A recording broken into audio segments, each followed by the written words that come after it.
mvuyeyo najaga mu muryango remezo nkagenda mpfukamye kugira ngo baza kumbona bakambona amagezeho ndi gukambakamba. Kuva uwo munsi nahawe ukarisitiya nahise Imana impa ubuzima mpita nzamuka ndagenda. Ndi gushima Imana. Naje Imana yankoreye ibitangaza inkiza urupfu, none naje kuyishimira kwanjye. Mu byo nasaruye nazanye amaturo. Karitazi yaramfataga ikamuduhungure, maze kurwara Imana nshinja urupfu ndaza ndaryama bambuza kuja mu murima, ariko nagiye mu murima ndikoroherwa mbagara udushyimbo, maze kutubagara turera, none naje gushima. Umva rero aya matariki ntaziyangirwa mu buzima. Itariki 22 z'ukwa mbere padiri wa Kintobo yaje kumpa amasakaramentu. Ageze mu rugo ampa isakaramentu z'ukarisitiya, ampa n'itike uwo munsi ngomba kuja mu Ruhengeri mfite randevu.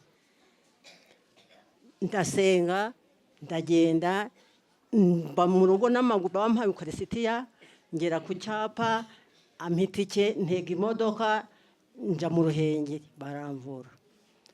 Mvuyeyo najaga mu muryango remezo nkagenda mpfukamye kugira ngo baza kumbona bakambona amagezeho ndi gukambakamba.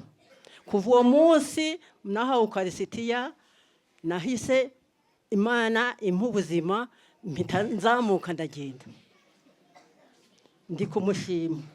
N'itike yampaye nayizanye ngo azayihe n'abandi. Ubwo rero nkavuga nti ubwo ni itariki 22 z'ukwa mbere sinzayibagirwa. Itariki ntazibagirwa ni umunsi tuba mu buhungiro kuwa gatanu mutagatifu. Baravuga ngo Yezu ari budupfire kuwa gatanu mutagatifu, bawise umutagatifu. Ubwo rero kuwa gatanu twageze mu buhungiro mu ishyamba, maze imvura iragwa. Imaze kugwa turangama hejuru, abafite amahema barareza kugira ngo amazi agwe mu kanwa. Uwo munsi nzawigerwa, abakuru twahunze barabizi, sinzawibagirwa na rimwe. Ubwo rero nkaba naje gushima, ndi kugenda nkajya kuri Mugogo, nkava mu Ruhengeri nkataha mu rugo. Ni ugushima Imana rero. Ubwo rero navuga nti nabuzwa n'iki kugushimira Nyagasani, reka nkuririmbire